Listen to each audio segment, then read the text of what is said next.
Le mariage est le projet de Dieu. Et Dieu veut l'homme et la femme, l'époux et l'épouse. Dans le cadre du mariage, le sexe prend une autre dimension. D'accord? Une véritable vie sexuelle épanouie. Le diable vient et enlève le sexe du cadre du mariage. Et le diable souhaite que cela affecte l'homme, pas seulement dans son corps, mais aussi dans son esprit. Et alors il couche avec n'importe qui. Et il pense que ce n'est rien. Mais laissez-moi vous dire ceci. Si je prends un morceau de papier et que je le colle à un autre morceau de papier, et je le laisse pour 1 heure, ensuite je vous passe le papier et je vous dis d'essayer de séparer les 2 morceaux de papier de la façon la plus précise possible. Vous serez incapable de le faire. Certaines choses sur ce papier seront collées à l'autre papier et vice-versa, car ils sont devenus un. Dieu veut que l'homme et la femme soient un. Vous pouvez défendre votre cas jusqu'à vous dire « je ne crois pas en Dieu » et ce genre de choses, mais vous quitterez ce monde dans une boîte ou incinéré. La manière dont Dieu l'a voulu. Et je vous dis, peuple de Dieu, si vous voulez vivre à 120%, si vous voulez d'une longue et heureuse vie, il y a un domaine où vous devez être vigilant. D'accord? La pureté sexuelle. Dans tous les autres domaines, la Bible semble dire que vous pouvez faire ceci, faire cela, mais quand il s'agit de la tentation, fuyez. La tentation sexuelle, fuyez. Ne dites pas que vous pouvez le gérer. La tentation, c'est un cycle. Tout d'abord, vous êtes tenté. Vous regardez quelque chose, vous êtes tenté. Vous ne vouliez pas être tenté. Vous vous êtes réveillé ce matin-là, vous n'aviez pas l'intention d'être tenté, vous prévoyez de marcher avec Dieu. Vous projetiez de lire votre Bible, mais en fin de compte, vous avez été tenté malgré vos bonnes intentions. D'accord? Nous parlons ici de la tentation sexuelle. Et la plus grande erreur, c'est de se dire « je peux gérer cela ». La Bible appelle cela la confiance dans la chair. La prochaine erreur est celle-ci, je peux la gérer. Donc, il y a une tentation, ensuite, je peux la gérer. Je peux gérer ce film. Je peux gérer cela. Je sais qu'il y a certaines scènes, mais je peux gérer ça. Je peux gérer. Elle m'a simplement demandé de la ramener chez elle. Je sais qu'elle est très belle, mais je peux gérer ça. Ça n'ira pas plus loin que ça. Oh là, la mini-jupe, oh là, je n'ai rien vu. Je vais simplement lui donner son sac, pas de problème.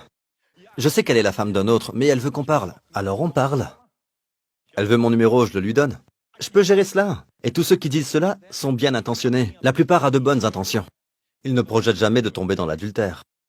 Après l'avoir géré, vous dites « je peux le gérer ». La Bible appelle cela la confiance dans la chair. Cela mène à une tendance au péché. D'accord? Une tendance au péché. Vous tombez dans le péché. Puis quand vous tombez dans le péché, devinez quoi? Vous vous sentez coupable. Vous vous sentez coupable. 99,9% des personnes se sentent coupables. Sauf pour certains comme Hitler. Car vous avez une conscience. Vous ne pouvez jamais échapper à votre conscience.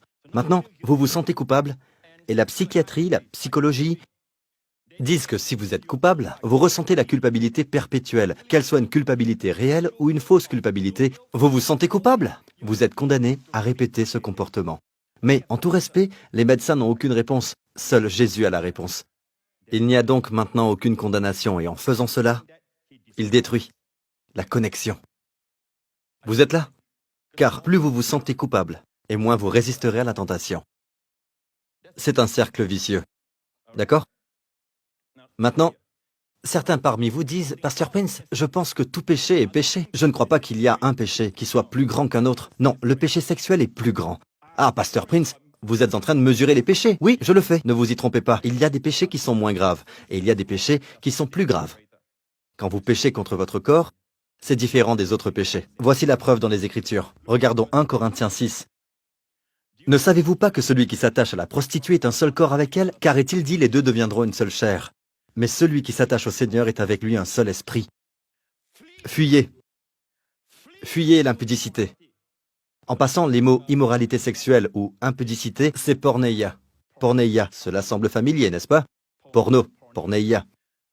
L'immoralité sexuelle inclut toute chose en dehors du mariage qui ne se fait pas entre un mari et sa femme. Point à la ligne. Fuyez. Détalez. Quelque autre péché qu'un homme commette, ce péché est hors du corps. Donc cela inclut la peur, le souci, le tracas, se plaindre, murmurer. Quelque autre péché qu'un homme commette, ce péché est hors du corps. Mais celui qui se livre à l'impudicité pêche contre son propre corps. Amis, vous savez, Dieu est en train de montrer qu'il y a diverses conséquences dépendant du péché commis. Savez-vous ce qui affecte votre corps et vous donne une maladie chronique et des problèmes? Je voudrais vous dire avant tout, Pasteur Prince n'est pas en train de dire, et des milliers d'entre vous en sont témoins. Je n'ai pas dit que si quelqu'un est malade, il y a l'immoralité sexuelle. Non, je n'ai pas dit cela. Mais lorsque vous lisez l'Écriture, la Bible dit que si vous commettez l'immoralité sexuelle, vous êtes en train de pécher contre votre propre corps. Pas votre esprit, pas votre âme, votre corps. Corps, pour moi, veut dire où la maladie se manifeste-t-elle? Dans le corps. Vous voyez ça? Quelque autre péché qu'un homme commette, ce péché est hors du corps. Mais celui qui se livre à l'impudicité pêche contre son propre corps. C'est là la différence entre certains pasteurs et moi. Ils diront que cette personne a besoin d'une délivrance. Cette personne doit confesser son péché. Je ne suis pas contre la confession des péchés, je vous l'ai dit auparavant. Je suis contre la confession afin d'être pardonné. Je crois en la confession parce que nous avons été pardonnés de nos péchés. C'est une déclaration. Regardez ceci. Lorsqu'il s'agit du péché, la réponse de Paul est toujours « Ne savez-vous pas que votre corps est… » Le mot « est au présent, ou à ce passé composé. La manière dont les personnes enseignent ceci est… En passant, les chrétiens de Corinthe allaient au temple vers les prostituées. C'est le scénario ici. Paul dit « Nous devons dire, en nous basant sur l'enseignement au sujet de la délivrance charismatique contemporaine, qu'une fois que vous couchez avec une prostituée, vous êtes maintenant possédé d'esprits maléfiques. » Mais Paul n'a pas dit cela. Paul leur dit « Votre corps est le temple du Saint-Esprit. » Tout espoir n'est pas perdu. Si vous êtes sauvé, vous êtes sauvé. Sachez que le Saint-Esprit ne vous a pas quitté lorsque vous couchiez avec n'importe qui. C'est pour cela qu'il peut être attristé. Parce qu'il a des visions de grandeur pour votre corps. Il a des visions de rayonnement pour votre corps. Il a des visions de resplendissement pour votre visage. Il a des visions d'yeux pétillants pour vous.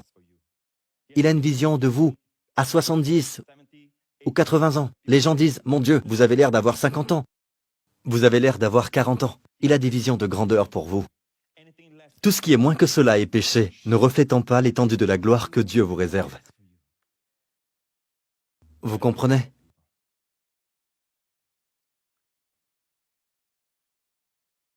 Et le plus… Écoutez, vous pensez que si je cède, je serai satisfait? Non, plus vous cédez et plus vous succomberez. C'est un esclavage. Commencez à dire non. Lorsqu'il s'agit du péché sexuel, vous devez dire non. Je ne regarderai pas cette série télévisée. Non, je ne ferai pas ceci ou cela. D'autres personnes peuvent résister. Ils n'ont aucun problème à ce sujet. Mais moi, je ne sais pas pourquoi je continue à chuter parce que j'aime cette fille, ou peu importe.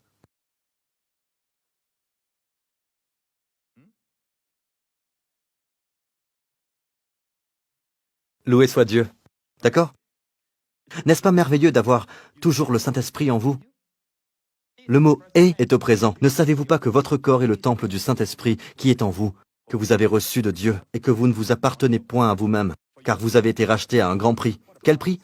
Voyez-vous, Pasteur Prince, à présent je peux faire ce dont j'ai envie de mon corps. Pas si vous êtes chrétien, vous avez été racheté. Vous avez été racheté. Beaucoup de personnes vont au marché. Il y a beaucoup d'articles que les gens n'achètent pas. Personne ne veut les acheter, mais vous avez été racheté. Vous avez été racheté. Vous n'avez pas été racheté avec $1 million. $1 million n'est rien en comparaison au prix qu'il a payé pour vous. Avec la vision de gloire que Dieu a pour vous. Vous avez été racheté avec quelque chose que le monde entier ne pourrait égaler. Le sang précieux de Jésus-Christ. Donc, puisque vous avez été racheté à un grand prix, glorifiez donc Dieu. Où? Dans votre corps. Et dans votre esprit, qui appartiennent à Dieu. Comment glorifier Dieu dans mon corps? Dieu dit, gardez-vous purs sexuellement, que quand les gens regarderont votre corps, ils verront ma gloire.